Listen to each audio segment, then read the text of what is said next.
앞에서 경외함으로 주께 홀로 섭니다. 성도 여러분 안녕하십니까?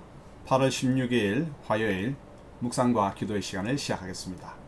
폭염경보가 내렸는데 많이 무더우시죠? 하나님께서 저희들의 건강과 체력을 꼭 붙들어 주시기를 축복합니다. 주님께서 주시는 은총의 말씀은 레위기 25장 39절로부터 55절의 말씀입니다. 너와 함께 있는 내 형제가 가난하게 되어 내게 몸이 팔리거든 너는 그를 종으로 부리지 말고 품꾼이나 동무인과 같이 함께 있게 하여 희년까지 너를 섬기게 하라. 그때에는 그와 그의 자녀가 함께 내게서 떠나 그의 가족과 그의 조상의 기업으로 돌아가게 하라. 그들은 내가 애굽 땅에서 인도하여낸 내 종들이니 종으로 팔지 말 것이라. 너는 그를 엄하게 부리지 말고 내 하나님을 경외하라. 내 종은 남녀를 막론하고 내 사방 이방인 중에서 취할지니 남녀 종은 이런 자 중에서 사올 것이며 또 너희 중에 거류하는 동거인들의 자녀 중에서도 너희가 사올 수 있고 또 그들이 너희와 함께 있어서 너희 땅에서 가정을 이룬 자들 중에서도 그리할 수 있은즉 그들이 너희의 소유가 될지니라. 너희는 그들을 너희 후손에게 기업으로 주어 소유가 되게 할 것이라. 이방인 중에서는 너희가 영원한 종을 삼으려니와 너희 동족 이스라엘 자손은 너희가 피차 엄하게 부리지 말지니라. 만일 너와 함께 있는 거류민이나 동거인은 부유하게 되고 그와 함께 있는 내 형제는 가난하게 되므로 그가 너와 함께 있는 거류민이나 동거인 또는 거류민의 가족의 후손에게 팔리면 그가 팔린 후에 그에게는 속량받을 권리가 있나니 그의 형제 중 하나가 그를 속량하거나 또는 그의 삼촌이나 그의 삼촌의 아들이 그를 속량하거나 그의 가족 중 그의 살부치 중에서 그를 속량할 것이요 그가 부유하게 되면 스스로 속량하되 자기 몸이 팔린 해로부터 희년까지를 그 산자와 계산하여 그 연수를 따라서 그 몸의 값을 정할 때에 그 사람을 섬긴 날을 그 사람에게 고용된 날로 여길 것이라. 만일 남은 해가 많으면 그 연수대로 팔린 값에서 속량하는 값을 그 사람에게 도로 주고 만일 희년까지 남은 해가 적으면 그 사람과 계산하여 그 연수대로 속량하는 그 값을 그에게 도로 줄지며 주인은 그를 매년의 삭군과 같이 여기고 내 목전에서 엄하게 부리지 말지니라. 그가 이같이 속량되지 못하면 희년에 이르려는 그와 그의 자녀가 자유하리니 이스라엘 자손은 나의 종들이 됨이라. 그들은 내가 애굽 땅에서 인도해낸 내 종이요 나는 너희의 하나님 여호와이니라. 본문은 동족이 종이 되었을 때 그를 대하는 법과 속량의 원칙을 다루고 있습니다. 종을 대하는 자세에 대해서 알아볼까요? 먼저 종과 품꾼과 동거인에 대해서 알아야 합니다. 종은 자신을 팔아 주인의 소유가 되어 자유가 없는 자입니다. 품꾼은 잠시 일하러 온 사람으로 일하는 기간 동안은 주인 아래에 있게 되지만 자유가 있습니다. 동거인은 주인이 거두어 함께 사는 사람으로 당연히 자유가 있죠.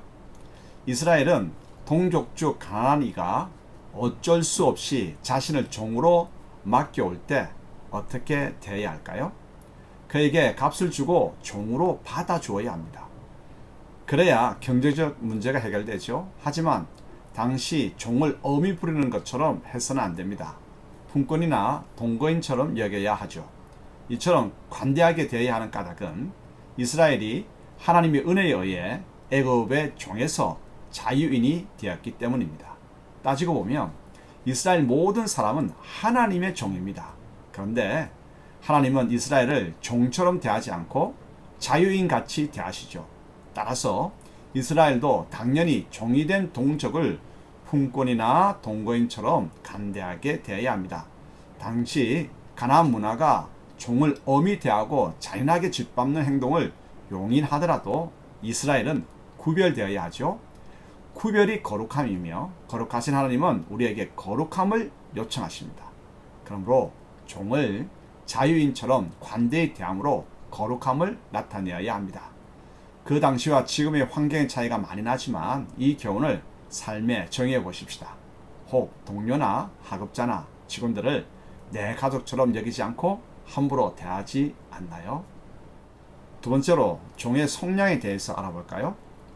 이스라엘 한 명이 이방인의 종으로 팔릴 때는 가까운 형제나 친족이 값을 치르고 데리고 와야 합니다. 이것이 무르기 속량입니다. 그리고 희년이 되면 동족에게 종으로 팔린 자나 외국인에게 팔린 자 모두 다시 자유인이 되어 가족의 품으로 돌아갈 수 있도록 인권과 경제의 회복이 규정되었습니다. 그런데 제도와 규례는 정해졌지만 잘 시행되었을까요? 여유가 있는 사람은 자신의 형제나 친족이 종으로 팔린 경우 반드시 무르기를 감당해야 합니다. 하지만 과연 그랬을까요? 룻기의 보아스는 좀 특별한 경우이고 나머지는 자기 이속 챙기기에 바쁜 것 같습니다.